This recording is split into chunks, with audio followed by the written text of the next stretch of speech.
आप सुन रहे हैं जगत गुरु तत्वदर्शी संत रामपाल जी महाराज द्वारा लिखी पुस्तक जीने की राह का पेज नंबर 35।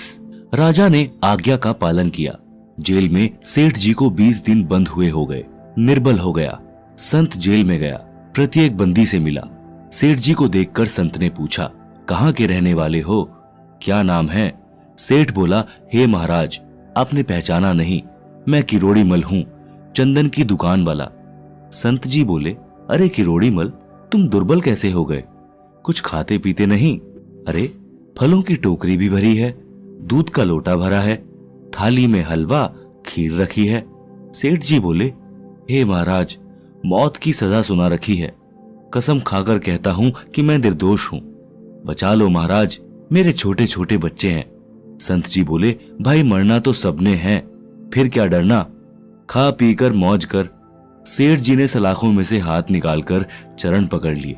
बोला, बचा लो महाराज, कुछ ना खाया पिया जाता, चांदनी चौदस दिखे से।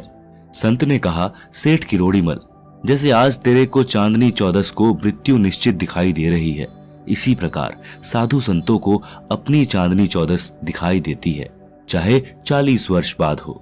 आप अध्यात्म ज्ञानहीन प्राणी मस्ती मारते हो और अचानक मौत ले जाती है, कुछ नहीं कर पाते। ऐसे ही मुझे अपनी मृत्यु का दिन दिखाई देता है, जो 40 वर्ष बाद आना है। इस कारण से खाना पीना ठीक ठीक ही लिया जाता है। मस्ती मन में कभी नहीं आती, परमात्मा की याद बनी रहती है। आपकी ज्ञान की आंखों पर अज्ञान की पट्टी बंधी है, जो सत्संग में खोली जाती है, जिससे जीने की राह मिल जाती है, मोक्ष प्राप्त होता है। संत ने राजा से कहकर सेठ को बरी करवा दिया। सेठ ने नाम लेकर कल्याण करवाया। विवाह के पश्चात की यात्रा। विवाह के पश्चात पति पत्नी का कर्तव्य बन जाता है कि एक दूसरे पर अपना विश्वास कायम रखे।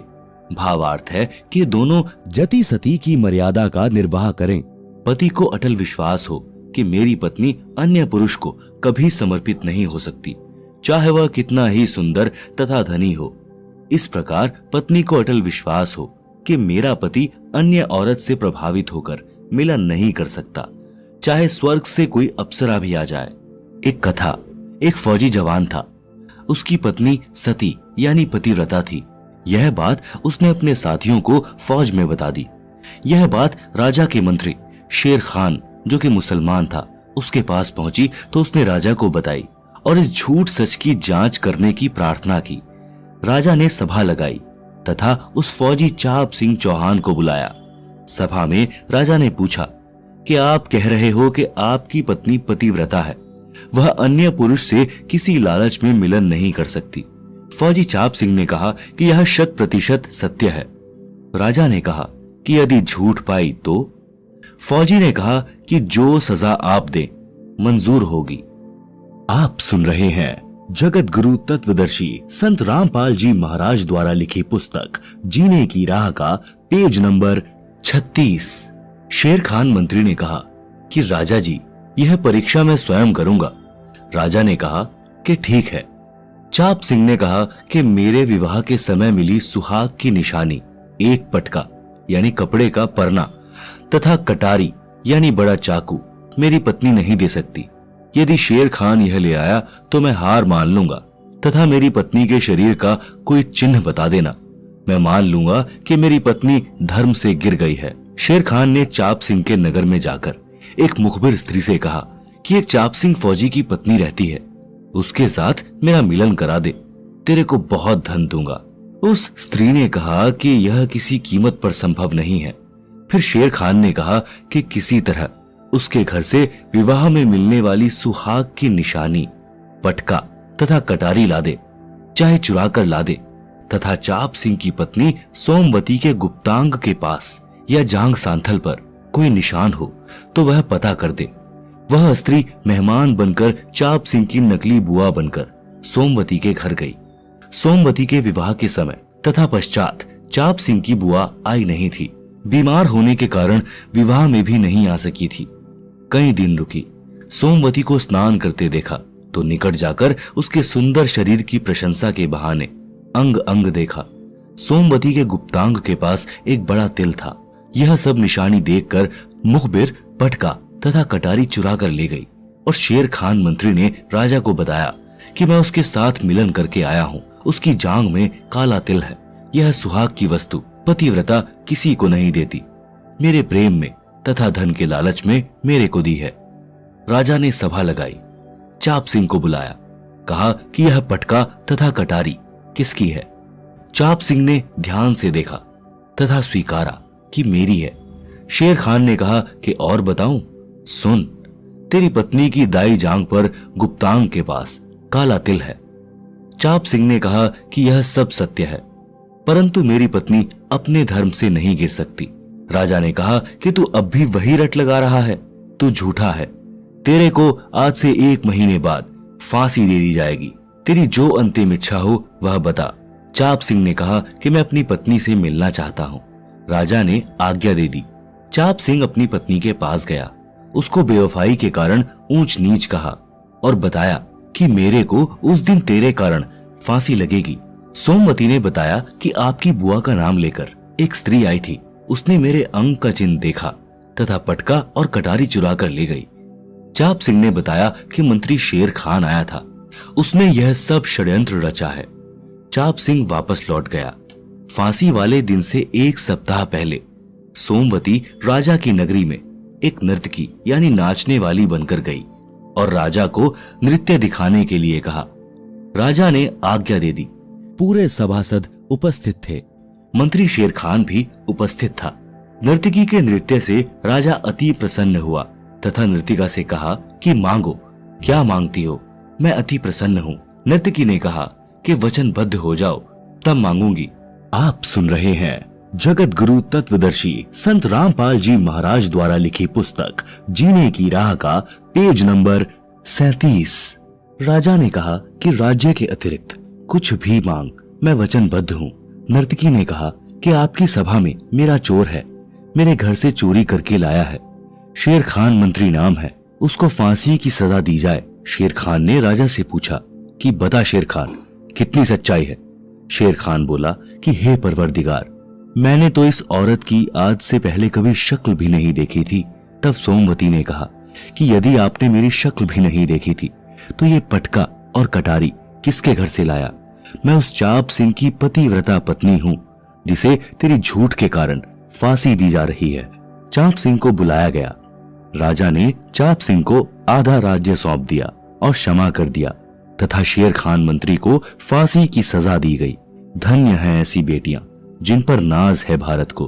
गरीब दास जी को परमेश्वर कबीर जी ने बताया था कि तुरा न तीखा कूदना, पुरुष नहीं रणधीर, नहीं पद्मनी नगर में या मोटी तकसीर।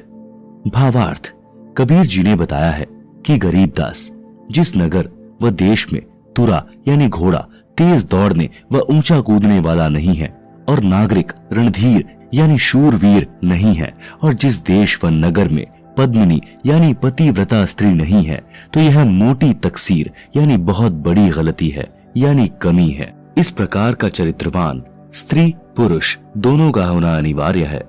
विवाह के पश्चात ससुराल में कुछ लड़कियां सर्व श्रृंगार करती हैं, सज धज कर गलियों से गुजरती हैं, अजीबो गरीब हरकत करती हैं, असहज लगने वाले भड़कीले चमकीले वस्त्र पहनकर बाजार या खेतों में या पानी लेने नल या कुएं पर जाती हैं। उनका उद्देश्य क्या होता है? स्पष्ट है कि अपने पति के अतिरिक्त अन्य पुरुषों को अपनी ओर आकर्षित करना, अपनी सुंदरता तथा वैभव का प्रदर्शन करना, जो एक अच्छी बहू बेटी के लक्षण नहीं है। यदि कहें कि पति को प्रसन्न करने के लिए ऐसा करती है तो वे घर तक ही सीमित रहती तो अच्छा होता, परंतु ऐसे लक्षण मन में दोष के प्रतीक होते हैं। साधारण वस्त्र पहनने चाहिए, चाहे महंगे हों चाहे सस्ते। बहन बेटी बहू की नजर सामने 12 फुट तक रहनी चाहिए। चलते बैठते उठते समय ध्यान रखें कि कोई ऐसी गतिविधि न हो जाए जो किसी के लिए उत्प्रेरक हो। स्त्री का गलत अदा यानी गतिविधि से लफंडर लोगों का हौसला बढ़ता है, वे परेशान करते हैं। महिला का हंस हंस कर बातें करना उत्प्रेरक तथा असभ्य होता है, जो सामाजिक बुराई है। जैसे बहन बेटी बहू यानी युवती अपने परिजनों के साथ रहती है, ऐसा ही आचरण घर के बाहर होना चाहिए। उसकी प्रशंसा सभ्य समाज किया करता है। अन्य युवाओं को उसका उदाहरण बताते हैं। यदि पेट्रोल को चिंगारी नहीं मिलेगी तो वह विस्फोटक नहीं होता। आप सुन रहे हैं जगत गुरु तत्वदर्शी संत रामपाल जी महाराज द्वारा लिखी पुस्तक जीने की राह का पेज नंबर 38। इसके विपरीत उपरोक्त गतिविधि करना समाज में आग लगाना है। यह बात युवतियों तथा युवाओं दोनों पर लागू होती है। जवानी बारूद की तरह होती है। यदि कोई चिंगारी लग जाए तो सर्वनाश हो जाता है। यदि चिंगारी नहीं लगे तो वर्षों सुरक्षित रहती है। प्रत्येक पुरुष चाहता है कि मेरी बेटी, बहन, बहू अच्छे चरित्र वाली हो। गांव नगर में कोई यह न कहे कि उनका खानदान ऐसा वैसा है। जब हम किसी युवती को देखते हैं और मन में दोष उत्पन्न हो तो तुरंत विचार करें कि यदि कोई हमारी बेटी, बहन, बहू के विषय में गलत विचार करे तथा दुष्कर्म के उद्देश्य से कुछ अटपटी गतिविधि यानी व्यंग करके अपने दुष्विचारों को प्रकट करे, गलत संकेत करे, आंखों को चटकाए, मटकाए, टेढ़ी नजर से देखे, यानी ऐसी गलत हरकत करे तो कैसा लगेगा? उत्तर स्पष्ट है कि टांगे तोड़ देंगे। जो निर्बल हैं वो एकांत में बैठकर रोएंगे। उस समय विचार करें कि जैसा दर्द अपने होवे ऐसा जान बिराने, जो अपने सो और के एक है पीड़ पिछाने। कबीर जी कहते हैं, पर नारी को देखिए बहन बेटी के भाव, कह कबीर काम नाश का यही सहज उपाय। समाधान। परमेश्वर कबीर जी ने बताया है कि यौन उत्पीड़न के प्रेरक फिल्में जिनमें नकली बनावटी कहानियां तथा अदाएं दिखाई जाती हैं, जिनको देखकर जवान बच्चे उसी की नकल करके बेशर्म होने लगते हैं।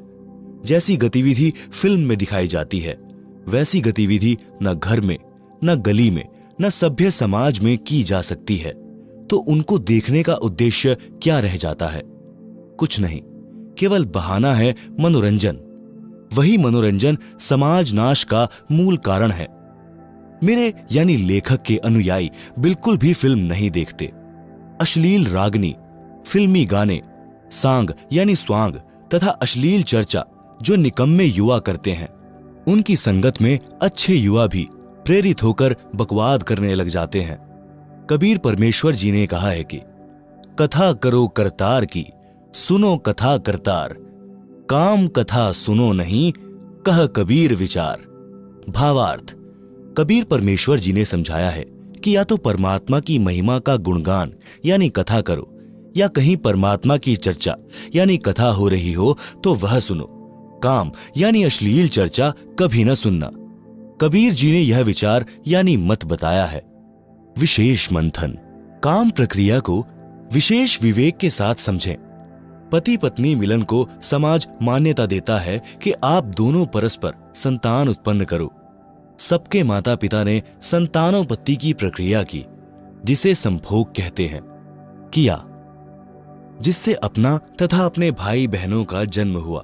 तो विचार करें कि यह क्रिया कितनी पवित्र तथा अच्छी है, जिससे अपने को अनमोल मानव शरीर मिला है।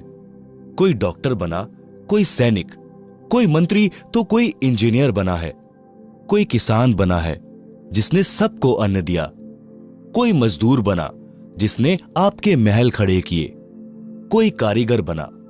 मानव शरीर में हम भक्ति, दान, धर्म के कर्म करके अपने जीव का कल्याण करा सकते हैं।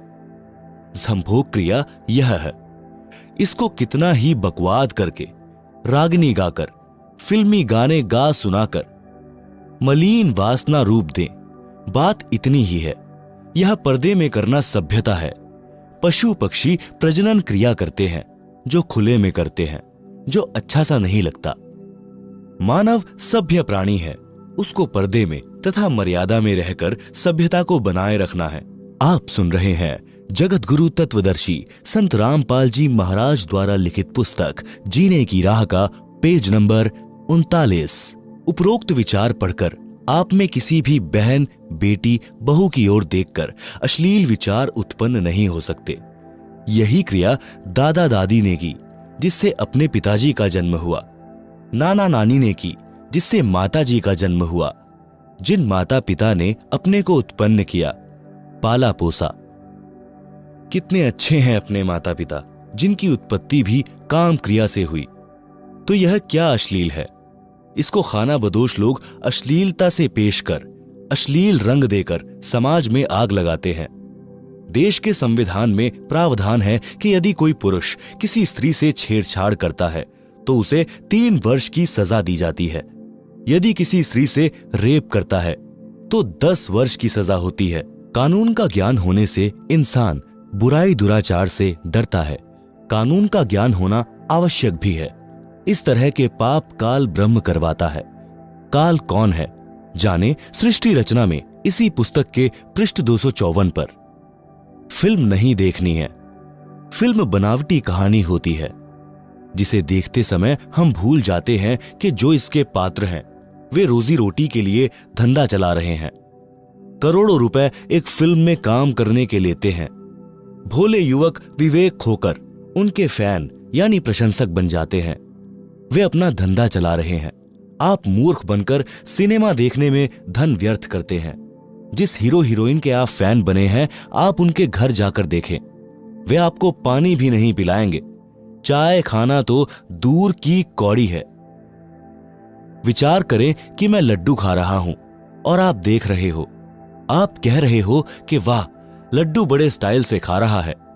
आपको क्या मिला? यही दशा फिल्मी एक्टरों तथा दर्शकों की है। हमने अपनी सोच बदलनी है। जैसे हम अश्लील मूर्तियां देखते हैं तो अश्लीलता उत्पन्न होती है, क्योंकि उस उत्तेजक मूर्ति ने अंदर चिंगारी लगा दी, पेट्रोल सुलगने लगा। ऐसी तस्वीरों को तिलांजलि दे दें। जैसे हम देशभक्तों की जीवनी पढ़ते हैं और मूर्ति देखते हैं तो हमारे अंदर देशभक्ति की प्रेरणा होती है। ऐसी तस्वीर घर में हो तो कोई हानि नहीं। आप सुन रहे हैं जगत गुरु तत्वदर्शी संत रामपाल जी महाराज द्वारा लिखित पुस्तक जीने की राह का पेज नंबर 40। यदि हम साधु संत, फकीरों तथा अच्छे चरित्रवान नागरिकों की जीवनी पढ़ते सुनते हैं तो सर्वदोष शांत होकर हम अच्छे नागरिक बनने का विचार करते हैं। इसलिए हमें संत तथा सत्संग की अति आवश्यकता है। जहां अच्छे विचार बताए जाते हैं, हम अपनी छोटी सी बेटी को स्नान कराते हैं, वस्त्र पहनाते हैं। इस प्रकार सब करते हैं। वही बेटी विवाह के पश्चात ससुराल जाती है। अन्य की बेटी हमारे घर पर बहू बनकर आती है। अब नया क्या हो गया? यह शुद्ध विचार से विचारने की बात है। इस प्रकार विवेक करने से खानाबदोश विचार नष्ट हो जाते हैं, साधु भाव उत्पन्न हो जाता है। समाचार पत्रों में भी इतनी अश्लील तस्वीरें छपती हैं जो युवाओं को असामान्य कर देती हैं। कुछ कच्छे की प्रसिद्धि में लड़कियां केवल अंडरवेयर तथा चोली यानी ब्रेजियर पहनती हैं, जो गलत है। इसी प्रकार पुरुष भी अंडरवेयर यानी कच्छे की प्रसिद्धि के लिए केवल कच्छा पहनकर खड़े दिखाई देते हैं, जो महानीचता का प्रतीक है। इनको बंद किया जाना चाहिए। इसके लिए सभ्य संगठन की आवश्यकता है, जो संवैधानिक तरीके से इस प्रकार की अश्लीलता को बंद कराने के लिए संघर्ष करे तथा मानव को चरित्रवान, दयावान बनाने के लिए अच्छी पुस्तकें उपलब्ध करवाए, सत्संग की व्यवस्था करवाए। अच्छे विचार सुनने वाले बच्चे संयमी होते हैं। देखने में आता है कि जिस बेटी का पति विवाह के कुछ दिन पश्चात फौज में अपनी ड्यूटी पर चला गया, लगभग 8-9 महीने छुट्टी पर नहीं आता। कुछ बेटियों के पति अपने रोजगार के लिए विदेश चले जाते हैं और 3 वर्ष तक भी नहीं लौटते। वे बेटियां संयम से रहती हैं, किसी गैर पुरुष को स्वप्न में भी नहीं देखती। ये उत्तम खानदान की बेटियां हैं। पुरुष भी इतने दिन संयम में रहता है। वे बच्चे ऊंचे घर के हैं, असल खानदान के होते हैं। जो भड़वे होते हैं वे ताक झांक करते रहते हैं। सिर के बालों की नए स्टाइल से कटिंग कराकर, काले पीले चश्मे लगाकर गली गली में कुत्तों की तरह फिरते हैं। वे खानाबदोश होते हैं। वे किसी गलत हरकत को करके बसे बसाए घर को उजाड़ देते हैं, क्योंकि वे किसी बहन बेटी को 19-21 कहेंगे, जिससे झगड़ा होगा। लड़ाई का रूप न जाने कहां तक विशाल हो जाए। किसी की मृत्यु भी हो सकती है। उस एक भड़वे ने 2 घरों का नाश कर दिया। इसलिए अपने बच्चों को बचपन से ही सत्संग के वचन सुनाकर विचारवान तथा चरित्रवान बनाना चाहिए। चरित्रवान की कथा। एक शुकदेव ऋषि थे। वे श्री वेदव्यास के पुत्र थे। एक दिन वे दीक्षा लेने के उद्देश्य से राजा जनक जी के पास मिथिला नगरी में गए। राजा जनक ने कहा कि शुकदेव कल सुबह नाम दूंगा। उनके ठहरने की व्यवस्था अलग भवन में कर दी। एक सुंदर युवती को ऋषि जी की सेवा में परीक्षा लेने के उद्देश्य से भेजा। युवती शुकदेव जी के पलंग पर पैरों की ओर बैठ गई। ऋषि जी ने पैर सिकोड़कर और मोड़ लिए। युवती ऋषि जी की ओर निकट हुई तो उठकर खड़े हो गए। कहा कि हे बहन, आप अच्छे घर की बेटी दिखाई देती हो, कृपया कमरे से बाहर जाएं, नहीं तो मैं चला जाता हूं। लड़की चली गई। राजा जनक से बताया कि सुच्चा व्यक्ति है, ऐसे ऐसे हुआ। सुबह राजा जनक जी ने ऋषि शुकदेव जी से पूछा कि आपसे मिलने स्त्री आई थी। आपने उसे अंगीकार न करके अच्छे संयम का प्रदर्शन किया है। आप संयमी व्यक्ति हैं। धन्य हैं आपके माता पिता। आप सुन रहे हैं जगत गुरु तत्वदर्शी संत रामपाल जी महाराज द्वारा लिखित पुस्तक जीने की राह का पेज नंबर 41। कबीर परमेश्वर जी के विचार इनसे भी उच्च तथा श्रेष्ठ हैं।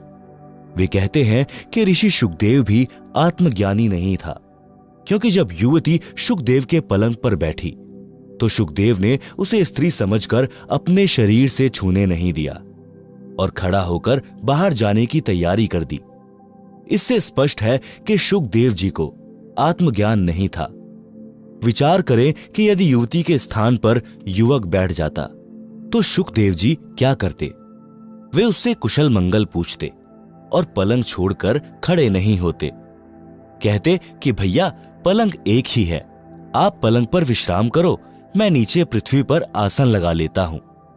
यदि युवक सभ्य होता तो कहता कि नहीं ऋषि जी, आप पलंग पर विराजो, मैं पृथ्वी पर विश्राम करूंगा। परंतु युवती होने के कारण ऋषि शुकदेव को काम दोष के कारण भय लगा। कबीर परमेश्वर जी ने बताया है कि स्त्री तथा पुरुष आत्मा के ऊपर दो वस्त्र हैं। जैसे गीता अध्याय 2 श्लोक 22 में कहा कि अर्जुन, जीव शरीर त्याग कर नया शरीर धारण कर लेता है, इसे मृत्यु कहते हैं। यह तो ऐसा है जैसे मनुष्य पुराने वस्त्र त्याग कर नए पहन लेता है। इसलिए आत्म तत्व को जान। उदाहरण, एक गांव में सांग यानी स्वांग मंडली आई। कई दिन सांग क्या, पुराने जमाने में सांग के नाटक में पुरुष ही स्त्री का अभिनय किया करते थे। एक लड़का अपने साथी के साथ पहली बार सांग देखने गया। सांग में एक लड़के को लड़की के वस्त्र पहना रखे थे। छाती भी युवा लड़की की तरह बना रखी थी। प्रथम बार गए लड़के ने अपने साथी यानी जो कई बार सांग देख चुका था उससे कहा कि देख कितनी सुंदर लड़की है। साथी बोला, ये लड़की नहीं लड़का है। परंतु प्रथम बार गया लड़का मानने को तैयार नहीं। उसको अपने मित्र की बातों पर विश्वास नहीं हो रहा था। सांग के समाप्त होने के पश्चात सांगी अपने उस स्थान पर गए जहां ठहरे हुए थे। दोनों लड़के भी उनके साथ वहीं गए। उस लड़के ने, जो लड़की का स्वांग बनाए हुए था, अपने स्त्री वाले वस्त्र उतार कर खूंटी पर टांग दिए। छाती से बनावटी दूधी उतार कर बैग में डाल दी। कच्चे कच्चे में स्नान करने चला गया। यह देखकर नए दर्शक को विश्वास हुआ कि वास्तव में यह लड़का है। अगले दिन उस लड़के दर्शक को वह लड़की के वेश में लड़के में लड़की वाली मलिन वासना दिल में नहीं आई। उसे लड़का दिखाई दे रहा था। इसी प्रकार यदि शुकदेव ऋषि को अध्यात्म विवेक से आत्मज्ञान होता तो उससे स्त्री नहीं आत्मा रूप में पुरुष समझकर कहता कि आप पलंग पर विराजो, मैं पृथ्वी पर विश्राम करता हूं। साधु, संत, फकीर इस विचारधारा से जीवन जीते हैं, साधना करके मोक्ष प्राप्त करते हैं। आप सुन रहे हैं जगत गुरु तत्वदर्शी संत रामपाल जी महाराज द्वारा लिखित पुस्तक जीने की राह का पेज नंबर 42। संगत का प्रभाव तथा विश्वास प्रभु का। एक गांव में एक व्यक्ति के विवाह को 10-12 वर्ष हो चुके थे। संतान नहीं हुई थी। उसी गांव से बाहर लगभग 2 किलोमीटर की दूरी पर एक आश्रम था। उसमें एक सिद्ध संत रहता था। वह गांव में से भिक्षा मांगकर लाता था। उसको 3-4 या अधिक दिन खाता रहता था। एक दिन वह उस घर से भिक्षा लेने गया जिस व्यक्ति को कोई संतान नहीं थी। स्त्री पुरुष दोनों ने साधु जी से पुत्र प्राप्ति के लिए चरण पकड़कर प्रार्थना की। साधु ने कहा कि एक शर्त पर संतान हो सकती है। स्त्री पुरुष ने पूछा कि बताओ।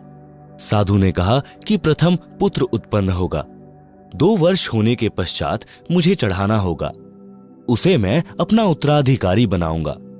आपको मंजूर हो तो बताओ। उसके पश्चात लड़की होगी, फिर एक पुत्र होगा। दोनों ने उस शर्त को स्वीकार कर लिया। साधु के आशीर्वाद से 10वें महीने पुत्र हुआ। 2 वर्ष का होने पर साधु को सौंप दिया। उस समय स्त्री फिर गर्भवती थी। उसने कन्या को जन्म दिया। फिर एक पुत्र और हुआ, जिस कारण से साधु की महिमा और अधिक हो गई। उस आश्रम में युवा लड़कियों का प्रवेश निषेध था। जब वह लड़का 16 वर्ष का हुआ तो एक दिन गुरुजी को छाती में स्तन के पास फोड़ा हो गया, जिस कारण साधु जी दर्द के कारण व्याकुल रहने लगा। जड़ी बूटी बनाकर उस फोड़े पर लगाई। 4-5 दिन में वह फोड़ा फूटकर ठीक हुआ। तब साधु सामान्य हुआ। कुछ दिन के पश्चात साधु को बुखार हो गया।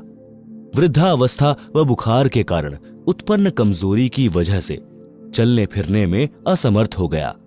साधु ने उस शिष्य को कभी गांव में भिक्षा लेने नहीं भेजा था, यह विचार करके कि कहीं जवान लड़का गांव में लड़कों के साथ बैठकर बुरी संगत में पड़कर कोई गलती ना कर दे, कहीं विवाह करने की प्रेरणा न हो जाए। परंतु उस दिन विवश होकर साधु ने अपने शिष्य से कहा कि बेटा भिक्षा मांग कर ला और गांव में प्रथम गली में चौथे घर से जो मिले उसे लेकर आ जाना, आगे मत जाना। लड़का गुरुजी के आदेशानुसार उसी घर के द्वार पर गया और बोला, अलख निरंजन। उस घर से एक 14 वर्षीय लड़की भिक्षा डालने के लिए द्वार पर आई तो साधु लड़का उस लड़की की छाती की ओर गौर से देख रहा था। लड़की ने देख लिया कि साधु की दृष्टि में दोष है। लड़की बोली कि ले बाबा भिक्षा। साधु बोला, हे माई की बेटी, तेरी छाती पर 2 फोड़े हुए हैं, आप आश्रम में आ जाना, तेरे फोड़े गुरुजी ठीक कर देंगे। हे माई की बेटी, आपको बहुत पीड़ा हो रही होगी, मेरे गुरुजी को तो एक ही फोड़े ने दुखी कर रखा था। यह बात लड़के साधु से सुनकर लड़की का अंदाजा और दृढ़ हो गया कि यह साधु नेक नहीं है। लड़की ऊंची ऊंची आवाज में बोलने लगी कि अपनी मां बहन के फोड़े ठीक करा ले, बदतमीज, तेरे को जूती मारूंगी। यह कहकर लड़की ने पैर की जूती निकाल ली और बोली, चला जा यहां से, फिर कभी मत आना। शोर सुनकर लड़की की माता भी द्वार पर आई और पूछा कि बेटी क्या बात है। लड़की ने उस साधु की करतूत माता को बताई। माता ने पूछा कि बाबा जी कहां से आए हो। लड़के साधु ने बताया कि इस आश्रम से आया हूं, मेरे गुरुजी बीमार हो गए हैं, चलने फिरने में असमर्थ हैं, इसलिए पहली बार मुझे भिक्षा लाने भेजा है। मैं उनका शिष्य हूं। मैंने तो इस बहन से पूछा था कि तेरी छाती पर 2 फोड़े हैं, बहुत दुखी हो रही होगी। मेरे गुरुजी को तो एक ही फोड़ा हुआ था, दिन रात दर्द से व्याकुल रहते थे। वे औषधि जानते हैं, आप गुरुजी के पास जाकर फोड़े ठीक करा लो। वह साधु लड़का उसी स्त्री का बेटा था जो साधु को चढ़ा रखा था। वह लड़की उस साधु बाबा की छोटी बहन थी। माता ने बताया कि यह तेरा भाई है जो हमने साधु को चढ़ा रखा है। यह दुनियादारी की खराब बातों से बचा है, इसको कुछ भी पता नहीं है।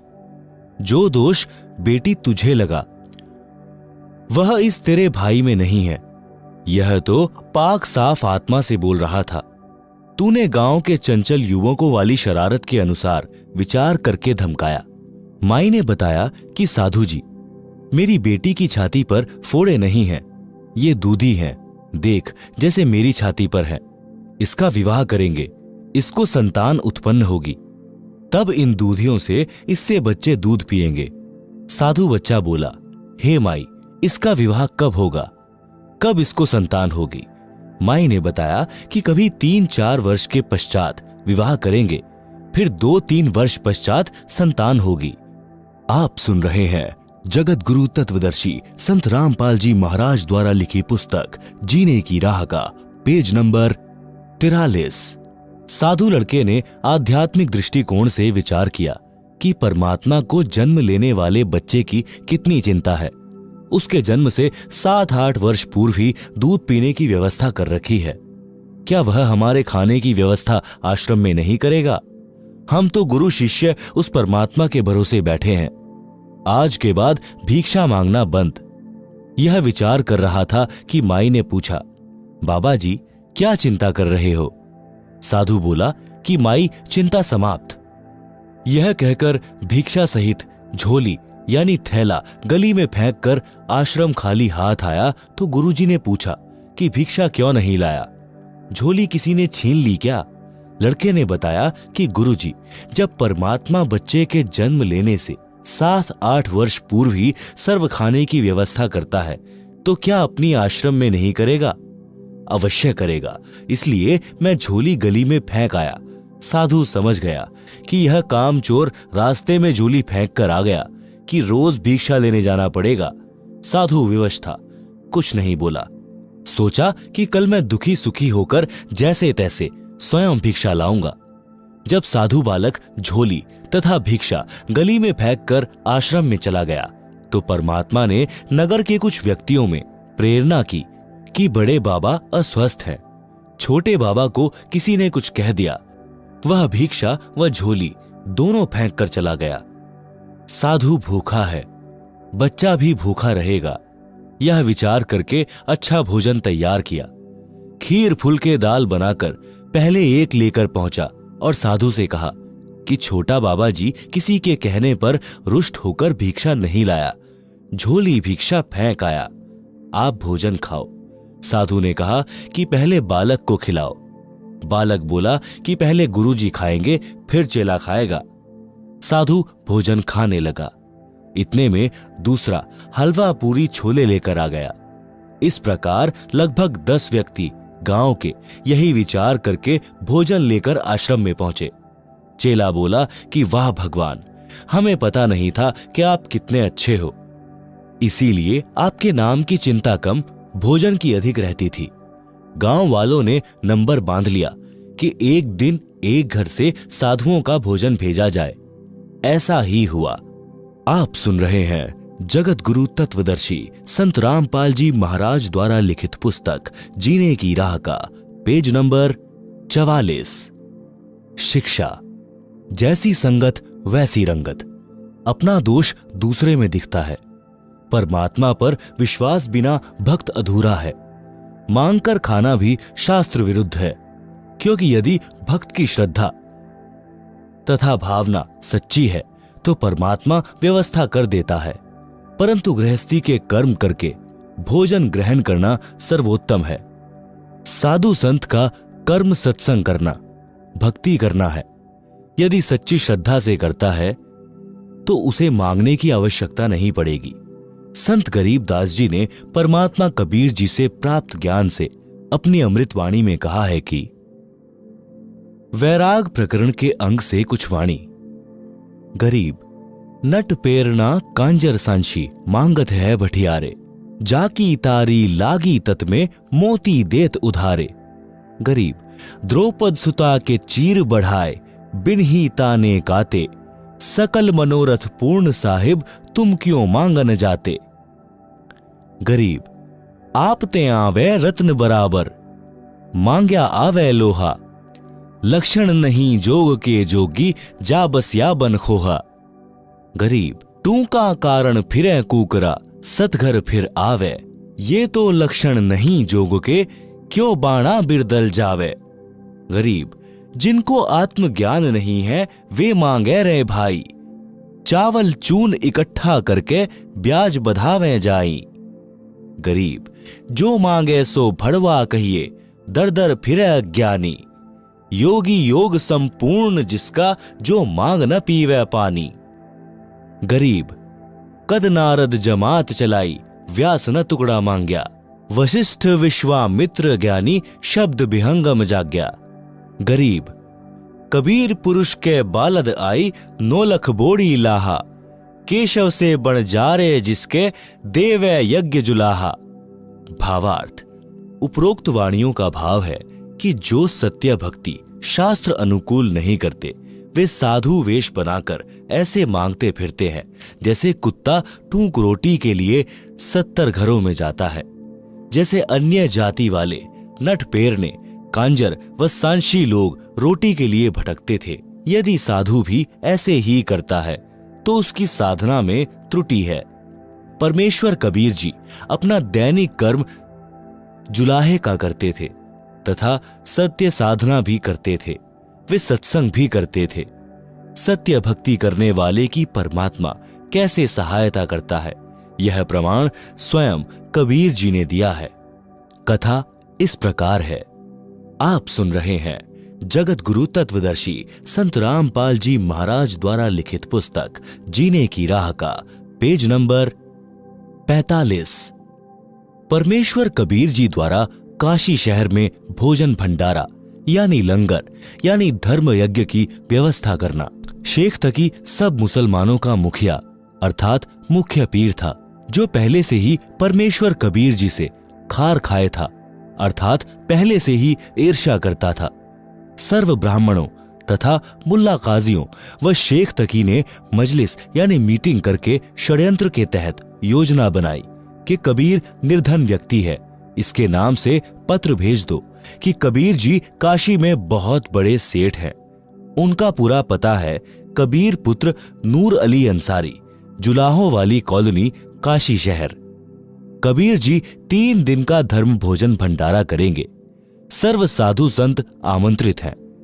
प्रतिदिन प्रत्येक भोजन करने वाले को एक दोहर यानी जो उस समय का सबसे कीमती कंबल के स्थान पर माना जाता था, एक मोहर यानी 10 ग्राम स्वर्ण से बनी गोलाकार की मोहर दक्षिणा देंगे।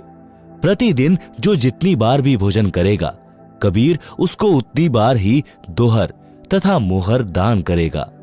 भोजन में लड्डू, जलेबी, हलवा, खीर, दही बड़े, मालपूड़े, रसगुल्ले आदि आदि सब मिष्ठान खाने को मिलेंगे।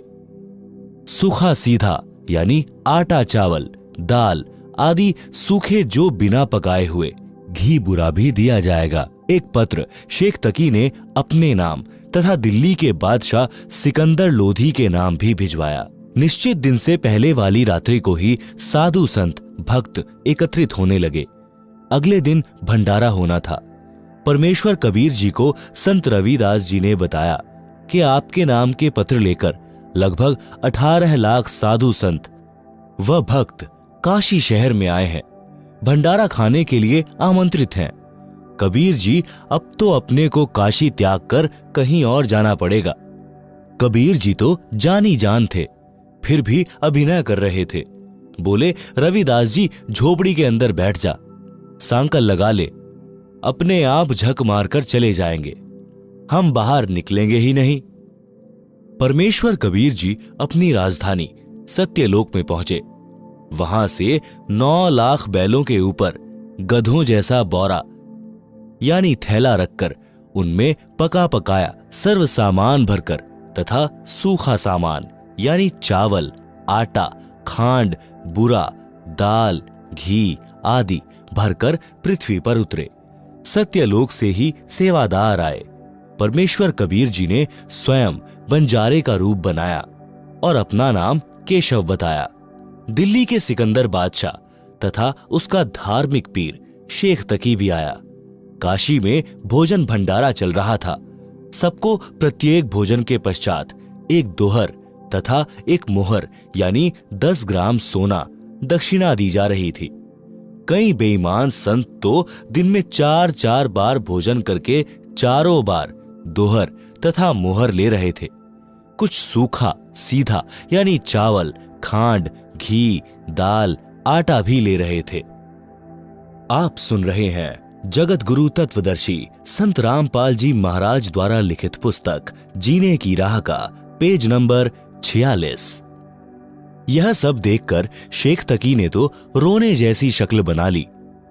सिकंदर लोदी राजा के साथ उस टेंट में गया जिसमें केशव नाम से स्वयं कबीर जी वेश बदलकर बंजारे यानी उस समय के व्यापारियों को बंजारे कहते थे के रूप में बैठे थे।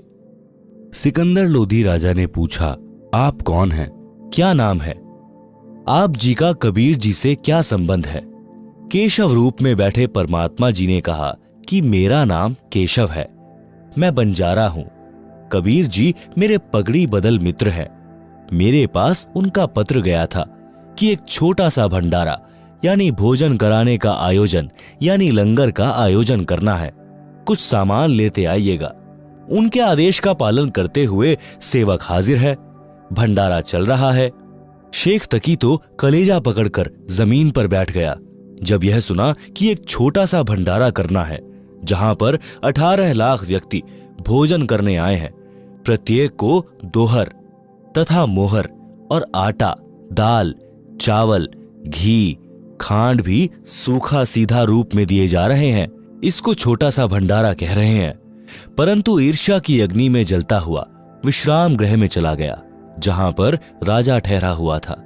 सिकंदर लोधी ने केशव से पूछा, कबीर जी क्यों नहीं आए? केशव ने उत्तर दिया कि उनका गुलाम जो बैठा है उनको तकलीफ उठाने की क्या आवश्यकता, जब इच्छा होगी आ जाएंगे। यह भंडारा तो 3 दिन चलना है। सिकंदर लोधी हाथी पर बैठकर अंगरक्षकों के साथ कबीर जी की झोपड़ी पर गए। हाथी से उतरकर राजा ने दरवाजे पर दस्तक दी, कहा, परवरदिगार दरवाजा खोलो, आपका बच्चा सिकंदर आया है। कबीर परमेश्वर जी ने कहा, हे राजन, कुछ व्यक्ति मेरे पीछे पड़े हैं, प्रतिदिन कोई ना कोई नया षड्यंत्र रचकर परेशान करते हैं। आज झूठा पत्र डालकर लाखों व्यक्ति बुलाए हैं। मैं निर्धन जुलाहा कपड़े बुनकर परिवार पोषण कर रहा हूं। मेरे पास भोजन भंडारा यानी लंगर करवाने तथा दक्षिणा देने के लिए धन नहीं है। मैं रात्रि में परिवार सहित काशी नगर को त्याग कर कहीं दूर स्थान पर चला जाऊंगा। मैं दरवाजा नहीं खोलूंगा। सिकंदर सम्राट बोला, हे कादिर अल्लाह यानी समर्थ परमात्मा, मैंने आपको पहचाना है। आप मुझे नहीं बहका सकते। आपने चौपड़ के खुले स्थान पर कैसे भंडारा लगाया है? आपका मित्र केशव आया है, अपार खाद्य सामग्री लाया है। लाखों लोग भोजन करके आपकी जय जयकार कर रहे हैं, आपका दर्शन करना चाहते हैं। एक बार किवाड़ खोलकर अपने गुलाम सिकंदर को दर्शन तो दो। कबीर जी ने संत रविदास जी से कहा कि खोल दो किवाड़। दरवाजा खुलते ही सिकंदर राजा ने जूती उतारकर मुकुट सहित दंडवत प्रणाम किया। फिर काशी में चल रहे भोजन भंडारे में चलने की विनय की। जब कबीर परमात्मा झोपड़ी से बाहर निकले तो आकाश से सुंदर मुकुट आया और परमात्मा कबीर जी के सिर पर सुशोभित हुआ तथा आसमान से सुगंधित फूल बरसने लगे। राजा ने कबीर परमेश्वर जी को हाथी पर चढ़ने की प्रार्थना की। कबीर जी ने रविदास जी को साथ लिया। राजा, रविदास जी तथा परमात्मा कबीर जी तीनों हाथी पर चढ़कर भंडारा स्थल पर आए। सबसे कबीर सेठ का परिचय कराया तथा केशव रूप में स्वयं डबल रोल करके उपस्थित संत भक्तों को प्रश्न उत्तर करके सत्संग सुनाया जो 24 घंटे तक चला। कई लाख संतों ने अपनी गलत भक्ति त्याग कर कबीर जी से दीक्षा ली, अपना कल्याण कराया। भंडारे के समापन के बाद जब बचा हुआ सब सामान तथा टेंट बैलों पर लादकर चलने लगे, उस समय सिकंदर लोधी राजा तथा शेख तकी, केशव तथा कबीर जी एक स्थान पर खड़े थे। सब बैल तथा साथ आए सेवक जो बंजारों की वेशभूषा में थे गंगा पार करके चले गए। कुछ ही देर के बाद सिकंदर लोधी राजा ने केशव से कहा, आप जाइए, आपके बैल तथा साथी जा रहे हैं।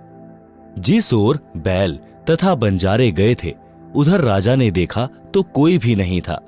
आश्चर्यचकित होकर राजा ने पूछा, कबीर जी, वे बैल तथा बंजारे इतनी शीघ्र कहां चले गए? उसी समय देखते देखते केशव भी परमेश्वर कबीर जी के शरीर में समा गए। अकेले कबीर जी खड़े थे। सब माजरा यानी रहस्य समझकर सिकंदर लोधी राजा ने कहा कि कबीर जी, यह सब लीला आपकी ही थी। आप स्वयं परमात्मा हो। शेख तकी के तो तन मन में ईर्ष्या की आग लग गई। कहने लगा, ऐसे ऐसे भंडारे हम 100 कर दें।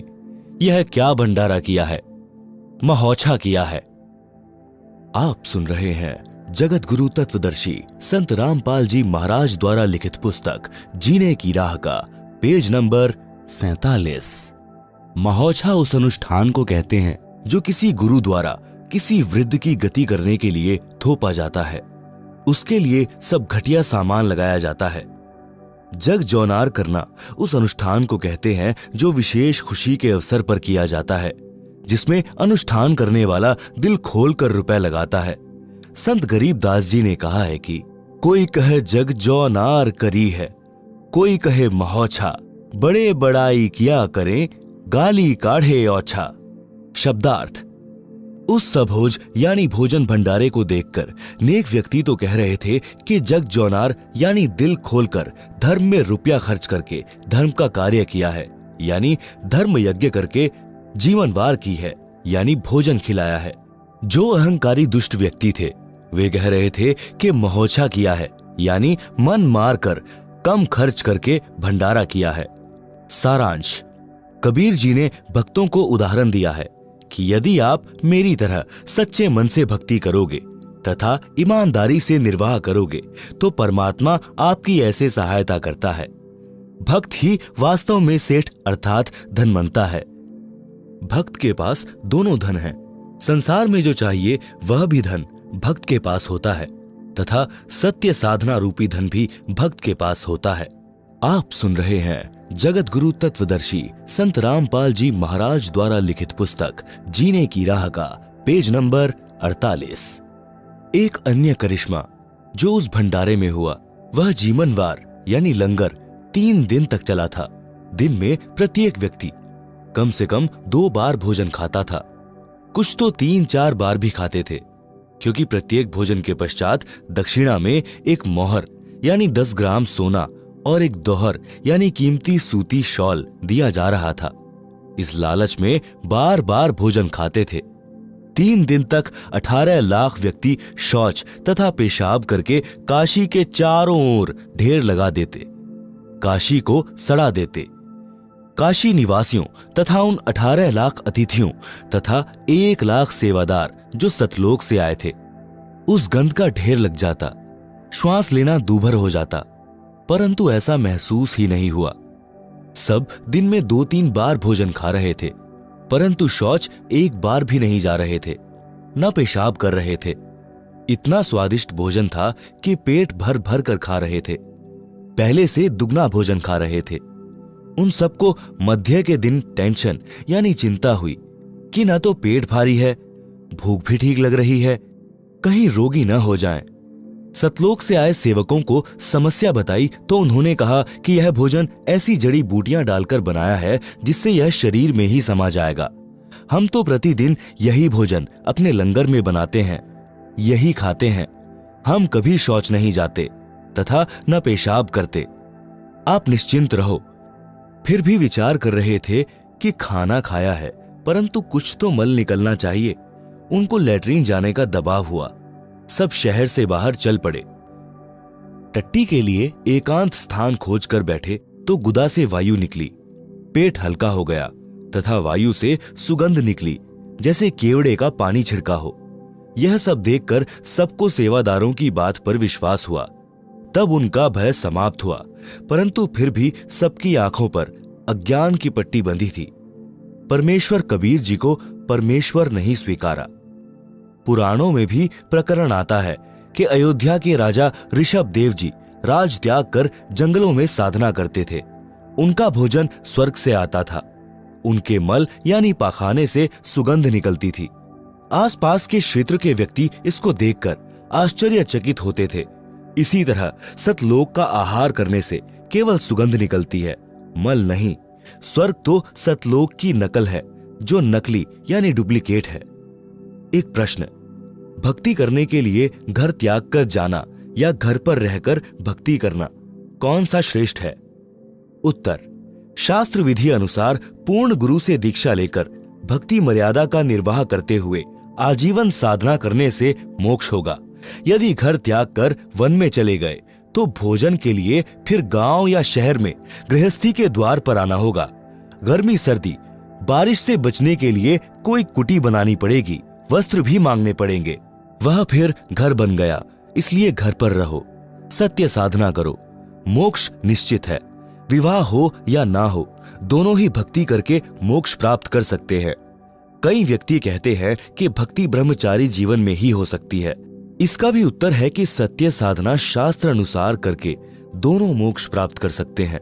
आप सुन रहे हैं जगत गुरु तत्वदर्शी संत रामपाल जी महाराज द्वारा लिखित पुस्तक जीने की राह का पेज नंबर 49। उदाहरण, हम मानते हैं कि भक्त ध्रुव जी तथा भक्त प्रहलाद जी ने मोक्ष प्राप्त किया है। इन दोनों ने विवाह कराया था, बच्चे भी थे। प्रहलाद जी का पुत्र बैलोचन था, पोता राजा बलि था जिसने 100 यज्ञ की थी। भगवान ने 52 रूप धारण करके 3 कदम जमीन दक्षिणा में मांगी थी। जो कहते हैं कि ब्रह्मचारी पुरुष ही मोक्ष के अधिकारी हैं, तो विचार करें कि हिजड़े यानी खुसरे तो सदा ही ब्रह्मचारी हैं, वे तो और अधिक अधिकारी हुए। सत्य साधना करने से हिजड़े, ब्रह्मचारी, गृहस्थी तथा स्त्री सब मोक्ष प्राप्त कर लेते हैं। संत गरीब दास जी ने कबीर जी के ज्ञान को बताया है कि गरीब डेरे डांडे खुश रहो, खुसरे लहे ना मोक्ष। ध्रुव प्रहलाद पार हुए, फिर डेरे यानी घर में क्या दोष।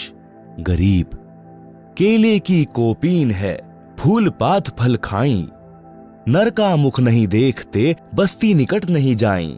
गरीब वे जंगल के रोज हैं, जो मनुष्यों बिद के जाही, निज दिन फिरो उजाड़ में, यूं साई पावे नाही। गरीब गाड़ी बाहो घर रहो, खेती करो खुशहाल, साईं सिर पर राखिए, सही भक्त हर लाल। भावार्थ, वाणी संख्या 1 का भाव ऊपर बता दिया है। वाणी संख्या 2, 3 का भावार्थ। कुछ व्यक्ति बता रहे थे कि हम संतों की खोज में पहाड़ों, जंगलों में गए। एक जगह जंगल में एक साधु रहता था। उसके विषय में वहां के आसपास के गांव वाले बता रहे थे कि वह साधु पर्दे पर केले के पत्ते लंगोट रूप में बांधता है और जंगल में पत्ते फल फूल खाता है। गांव के निकट भी नहीं आता, मनुष्य का तो मुख भी नहीं देखता। देखते ही पूरी गति से भागकर जंगल में चला जाता है। लोग कह रहे थे कि जिसको भी उसके दर्शन हो जाते हैं माला माल हो जाता है। हम कई दिन तक दर्शन के लिए उस जंगल में सुबह जाते और शाम तक रहते। एक दिन भागते की पीठ पीठ दिखी, दर्शन हो जाते तो 12:15 हो जाते।